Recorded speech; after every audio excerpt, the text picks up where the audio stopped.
Pemirsa, Anda masih bersama kami, Kominfo Newsroom. Pemirsa, Menteri Ketenagakerjaan Ida Fauzia menerima perwakilan buruh dari Konfederasi Serikat Buruh Seluruh Indonesia dan Serikat Pekerja Indonesia. Pertemuan tersebut dilakukan guna membahas Permenaker Nomor 2 Tahun 2022 tentang JHT dan JKP.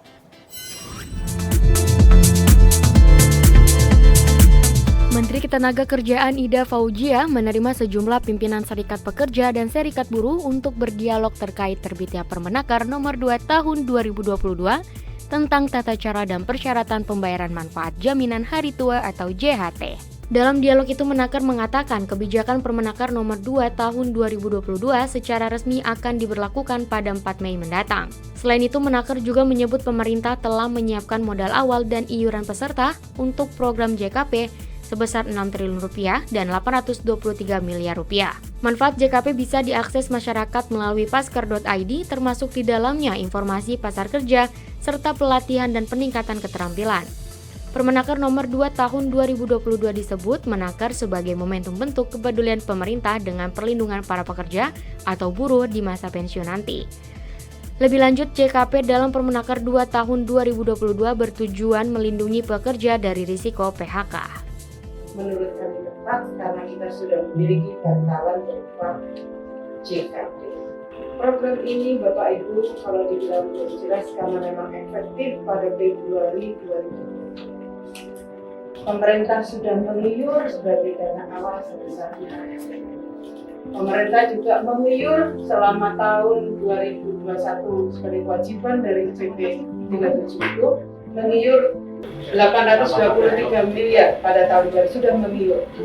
Dan pemerintah insya Allah Bapak Presiden akan melaunching program JKP ini pada tanggal 22 Februari 2022. Jadi bantalan sosialnya disiapkan, masih berlaku. Kenapa 3 bulan? Kami ingin memastikan bahwa program JKP ini berjalan sesuai dengan ketentuan peraturan. Setelah melewati uji kelayakan dan kepatutan, Komisi 2 DPR Republik Indonesia mengesahkan 7 anggota KPU dan 5 anggota Badan Pengawas Pemilu periode 2022-2027. Penetapan ini disampaikan pada rapat paripurna DPR ke-16, Jumat 18 Februari 2022. Ketua Komisi 2 DPR RI Ahmad Doli Kurnia Tanjung mengatakan, terpilihnya anggota KPU dan 5 anggota Bawaslu berdasarkan beberapa pertimbangan, yaitu dari pertimbangan objektif hingga pertimbangan politik yang dilakukan secara musyawarah dan mufakat, tidak melalui mekanisme voting. Selain itu, telah melalui serangkaian proses dialog dan perdebatan panjang, akhirnya diputuskan anggota KPU dan Bawaslu periode 2022 hingga 2027. Adapun 7 komisioner KPU masa jabatan 2022 hingga 2027 terpilih adalah Betty Epsilon Idros, Hashim Asyari, Muhammad Afiduddin, Parsadaan Harahap, Yulianto Sudrajat, Idham Holik, dan August Melas. Sedangkan 5 anggota Bawaslu 2022 hingga 2027 yang lolos terpilih yaitu Loli Suhenti, Puadi, Rahmat Bagja, Tortok Haryono, dan Herwin Jeffrey Hilsa Malonda. Doli menambahkan nama-nama anggota KPU dan Bawaslu yang telah terpilih oleh Komisi 2 DPR ini nantinya akan diberikan kepada Presiden Joko Widodo untuk bisa dilantik. Menaruh harapan besar kepada para komisioner KPU dan komisioner Bawaslu terpilih agar mampu bekerja keras, bekerja sehat, dan bekerja tuntas, utamanya dalam mempersiapkan penyelenggaraan pemilihan umum dan pemilihan tahun 2024 secara demokratis, berintegritas, dan berdasarkan asas langsung, umum, bebas, dan rahasia. Pemirsa, Menteri Perdagangan Muhammad Lutfi meninjau harga dan stok bahan pokok jelang Ramadan di Makassar, Sulawesi Selatan. Mendak menjamin harga barang kebutuhan pokok pada saat Ramadan dan Lebaran tahun ini akan relatif stabil. Jelang masuknya bulan suci Ramadan, Menteri Perdagangan Republik Indonesia melakukan tinjauan terkait ketersediaan stok dan harga barang kebutuhan pokok di Pasar Terong dan Pasar Pabayeng-Bayeng, Makassar, Sulawesi Selatan.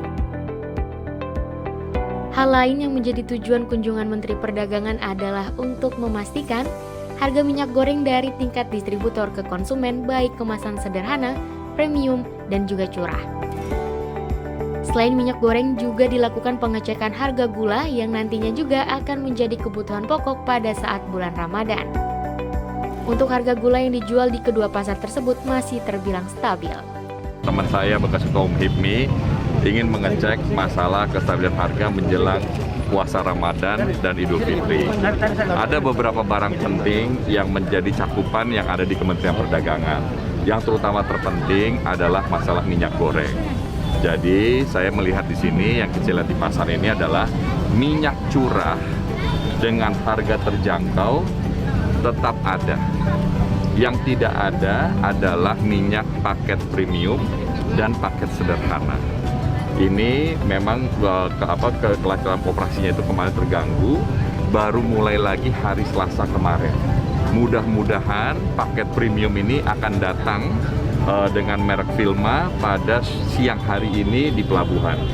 Dan saya akan meminta kepada distributor untuk menyebarkan pada kesempatan pertama. Pemirsa, Indonesia dihadapi persoalan sampah semakin kompleks dan perlu upaya berkelanjutan.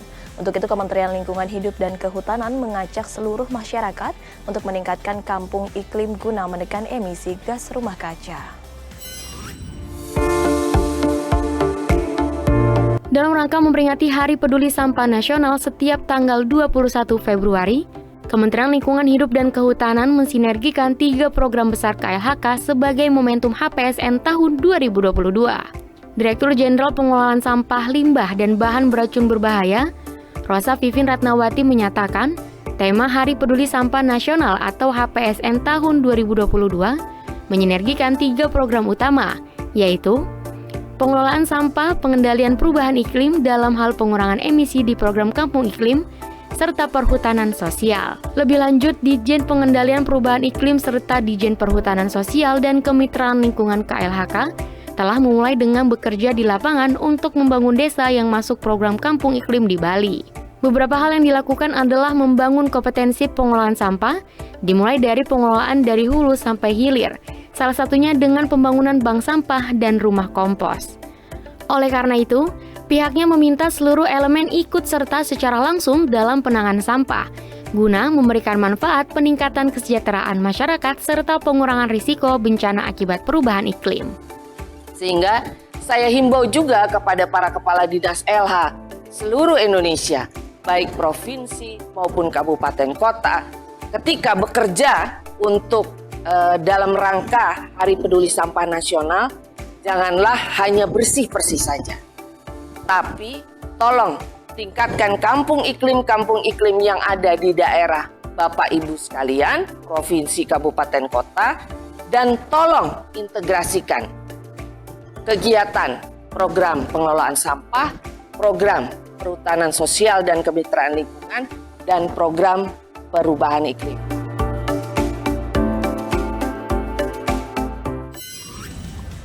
Dalam pertemuan dengan para Menteri Luar Negeri di Kamboja, Menteri Luar Negeri menegaskan pentingnya implementasi 5 poin konsensus ASEAN tentang Myanmar.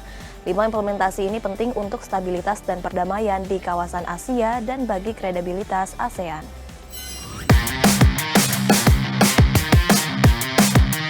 Para Menteri Luar Negeri ASEAN mengadakan pertemuan retreat di ibu kota Kamboja, Phnom Penh. Dalam jumpa pers secara virtual, Menteri Luar Negeri Indonesia Retno Marsudi menjelaskan, ASEAN sangat prihatin terhadap kondisi di Myanmar, mengingat tidak adanya kemajuan signifikan dalam implementasi konsensus 5 poin yang dihasilkan dalam pertemuan para pemimpin ASEAN di Jakarta April tahun lalu. Menurut Menlu Retno, pelaksanaan konsensus 5 poin ini sangat penting bagi rakyat Myanmar dan juga untuk stabilitas dan perdamaian di kawasan Asia Tenggara serta kredibilitas ASEAN. Menurut Menlu Retno, pelaksanaan konsensus 5 poin ini sangat penting bagi rakyat Myanmar dan juga untuk stabilitas dan perdamaian di kawasan Asia Tenggara serta kredibilitas ASEAN. Kelima poin konsensus itu adalah kekerasan di Myanmar harus dihentikan. Kedua, dialog membangun antara semua pihak. Ketiga, utusan khusus Ketua ASEAN memediasi dialog dengan Sekjen ASEAN. Keempat, anggota ASEAN memberikan bantuan kemanusiaan melalui AHA Center. Dan kelima, utusan khusus dan delegasi berkunjung ke ASEAN untuk bertemu semua pemangku kepentingan. Dua hal penting yang ingin dilihat dari implementasi 5 point of consensus saat ini adalah pertama, stop penggunaan kekerasan, stop violence. Yang kedua, kunjungan utusan khusus Ketua ASEAN dan dapat dilakukan dan dapat memiliki akses untuk melakukan komunikasi dan bertemu dengan semua pihak.